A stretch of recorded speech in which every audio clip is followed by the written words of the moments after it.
Halo Pak Jeffrey, oke, saya hari ini saya akan mempresentasikan hasil ujian saya. Nah, yang pertama itu saya akan presentasi untuk nomor satu, ya ini ada tentang flowchart. Nah, untuk flowchart itu sendiri, saya itu membagi flowchart ini menjadi 4 bagian. Yang pertama itu ada flowchart untuk registrasi dan login.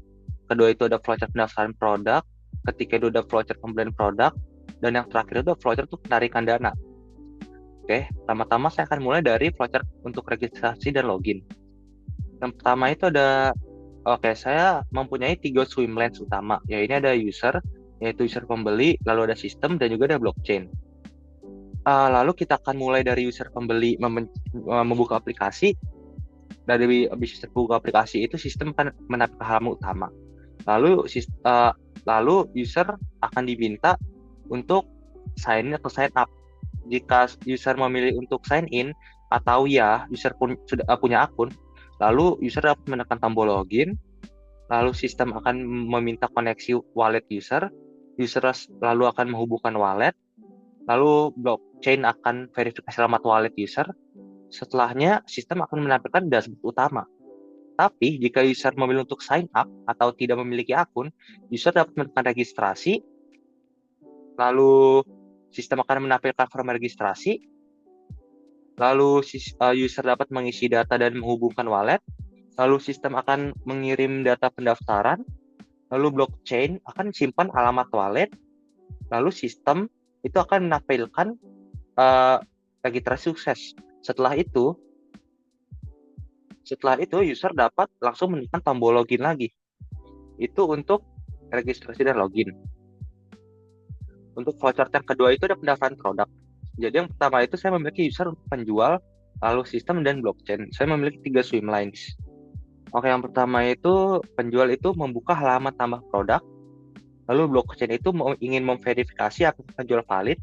Jika penjual valid, maka sistem itu akan menampilkan form tambah produk. Lalu penjual dapat mengisi detail produk, yaitu berisi nama, harga, deskripsi, dan selainnya. Lalu mereka dapat tombol submit. Lalu sistem akan mengirim data produk, blockchain akan menyimpan detail produk, lalu setelah sistem akan menampilkan produk berhasil ditambahkan. Tapi jika penjual tidak valid, maka sistem akan menampilkan error, yaitu akses ditolak. Itu untuk flowchart pendaftaran produk. Lalu ketiga itu ada flowchart untuk pembelian produk. Oke, jadi saya di sini itu mempunyai user atau pembeli, sistem, dan juga blockchain. Oke, jadi pertama tuh untuk melakukan pembelian produk itu sistem memilih produk dan akan beli. Lalu sistem itu akan menampilkan detail produk dan minta konfirmasi wallet. Lalu user pembeli itu akan menyetujui transaksi, yaitu mengirim ATH di wallet. Lalu sistem itu akan kirim transaksi pembelian ke blockchain. Lalu blockchain itu transfer ETH ke saldo penjual. Blockchain lalu mencatat transaksi di dalam blockchain, jaringan blockchain. Lalu mengubah status produk menjadi terjual. Lalu sistem akan menampilkan pembelian berhasil, pop-up pembelian berhasil. Nah, setelah menampilkan pop-up pembelian berhasil, itu sistem itu akan memberikan pop-up decision apakah ingin memberi rating atau tidak. Jika user tidak ingin memberi rating, maka akan langsung balik lagi ke halaman utama menu. Tapi jika ingin memberi rating, maka sistem akan menampilkan form rating, lalu user mengisi rating dan lalu mensubmitnya. Lalu blockchain akan menyimpan rating, dan terakhir itu sistem akan menampilkan pop-up rating terkirim. Itu untuk flowchart pembelian produk, dan yang terakhir adalah flowchart penarikan dana. Dari sini itu kita ada usernya ini itu penjual, lalu ada sistem dan blockchain.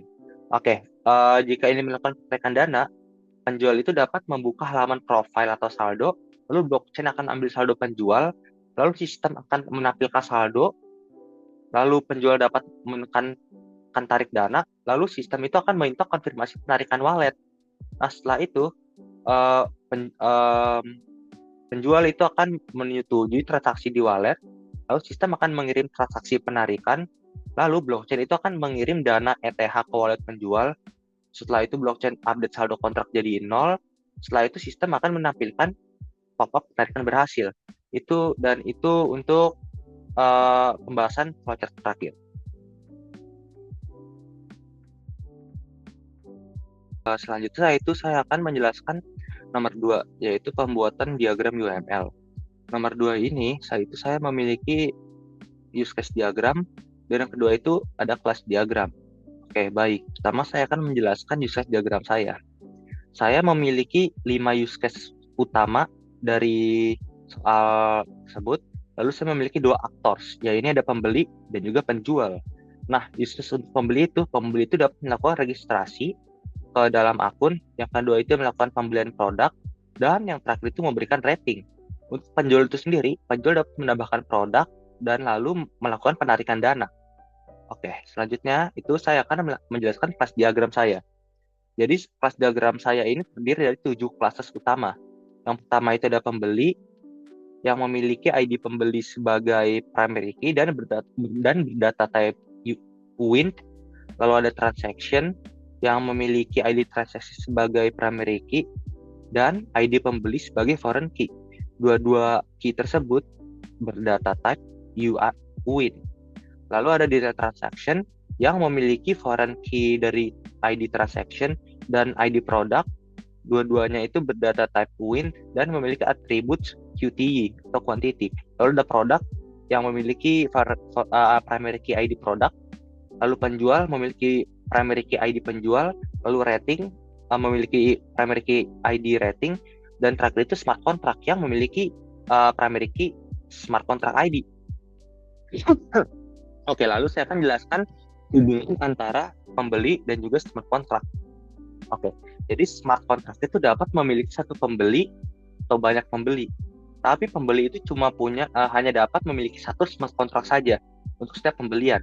Lalu di sini itu ada smart contract dengan transaction. Jadi smart contract itu dapat memiliki satu atau banyak transactions. Tapi transaction hanya dapat memiliki satu smart contract saja setiap transaksinya. Oke, lalu kita akan lanjut ke produk dan smart contract. Satu produk hanya dapat memiliki satu smart contract saja, tapi smart contract dapat memiliki satu atau banyak produk. Nah, lalu kita berlanjut ke hubungan antara smart contract dan juga penjual. Satu smart contract, penjual hanya dapat memiliki satu smart contract saja, tapi smart contract dapat memiliki satu atau banyak penjual. Lalu kita akan melihat association dari pembeli ke transaction. Pembeli dapat memiliki satu transaksi atau lebih, tapi transaksi itu hanya bisa dimiliki oleh satu pembeli. Lalu transaksi ke detail transaksi. Satu transaksi itu bisa memiliki satu atau banyak detail transaksi, tapi detail transaksi itu hanya dimiliki oleh satu transaksi saja. Lalu kita ke bagian produk dan detail transaction. Satu detail transaction itu hanya dapat memiliki satu produk, tetapi produk itu dapat memiliki satu atau banyak detail transaction. Lalu kita lanjut ke hubungan antara produk dan penjual. Produk itu hanya dapat memiliki satu penjual saja, tapi penjual itu dapat memiliki satu atau banyak produk. Lalu kita ke hubungan antara transaction dan juga rating. Transaksi itu dapat memiliki 0 ataupun satu rating. Tapi rating itu hanya dapat memiliki satu transaksi saja.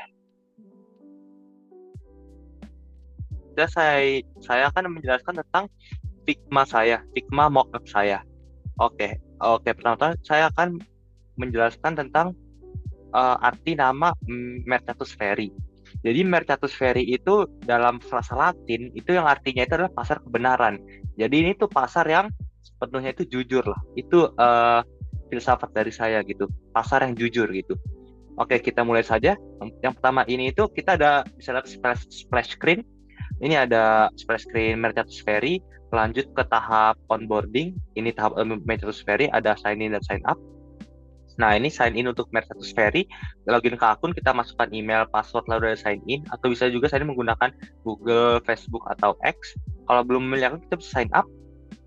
Ini sign up-nya. Kita bisa sign up Mercatus Feri, ada buat akun, nama, jenis kelamin, tanggal lahir, email, nomor handphone, password, dan konfirmasi password. Ini sign up-nya. Ini buat sign up. Lalu selanjutnya itu kita masuk ke bagian home. Nah, kita bisa lihat home ini itu saya ada menu search, Kalau ada produk terbaru, produk terbaru ini itu saya masukin 4 ada New Home Robot itu sebesar 1 ETH atau 1 ETH, terus ada Meta Quest 3 itu 0,2 ETH, DJI Neo itu 0,1 ETH, dan Steam Deck itu 0,4 ETH. Nah, di sini itu saya ada alamat wallet seller untuk dikirim. Nah, lalu untuk bawahnya itu saya ada 3, add product, home, dan profile. Selanjutnya itu jika pembeli ingin membeli, pembeli mengklik beli, lalu akan tampil detail produk. Nah, detail produk ini itu isinya itu ada pilihan warna atau pilihan tipe nih. Ada 3 kalau untuk Neo Home Robot.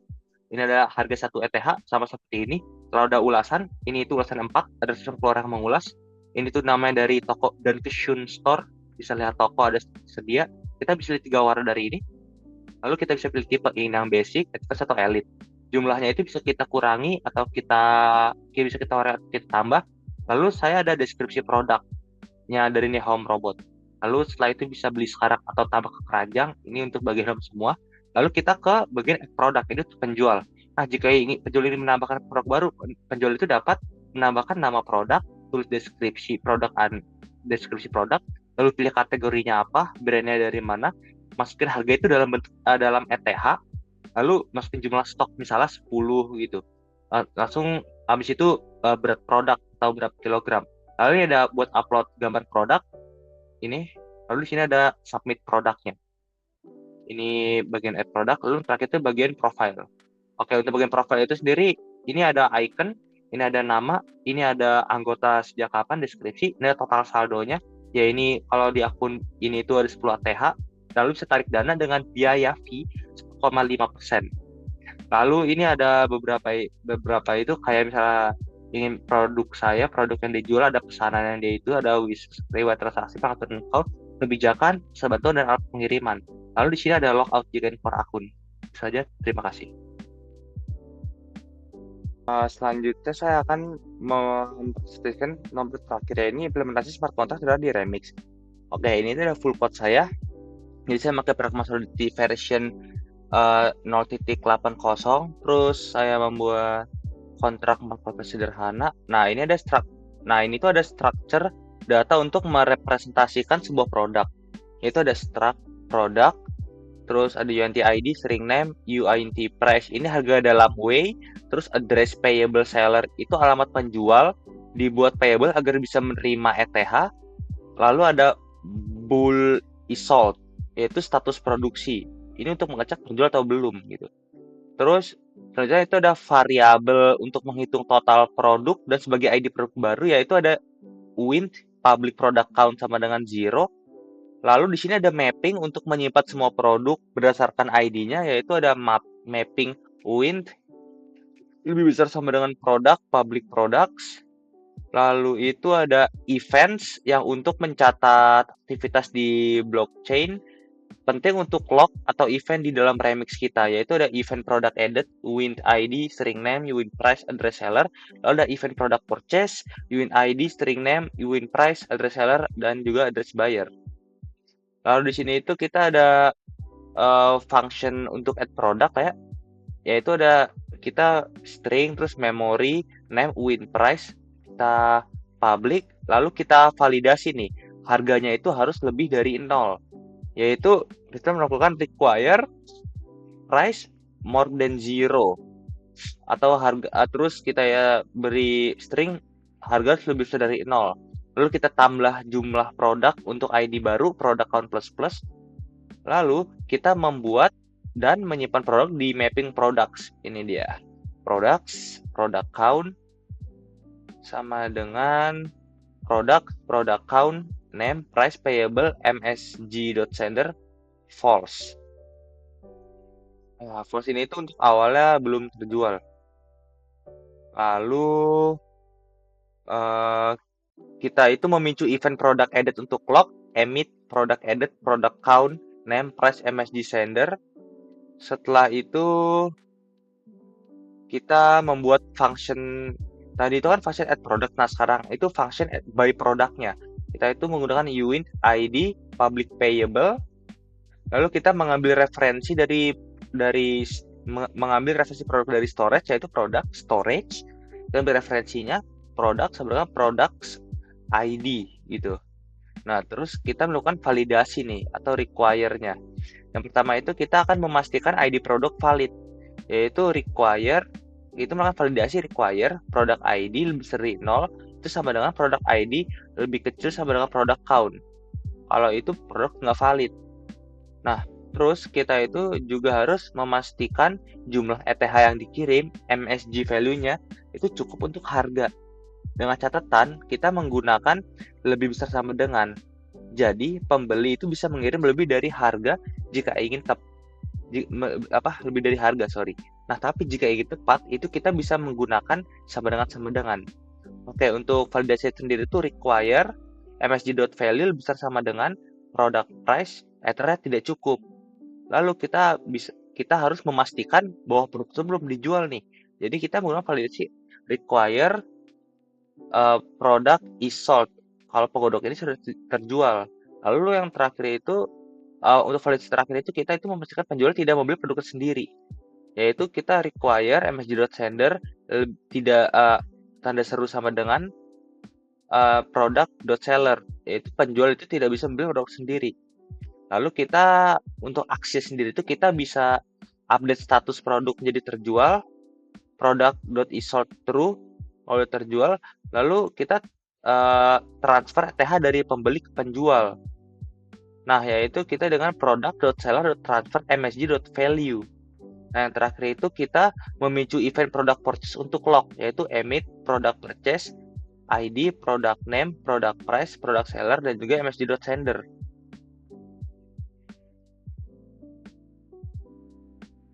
Oke, bisa kita lihat ini, tadi itu full code saya. Sekarang saya akan menjelaskan tentang function add product saya.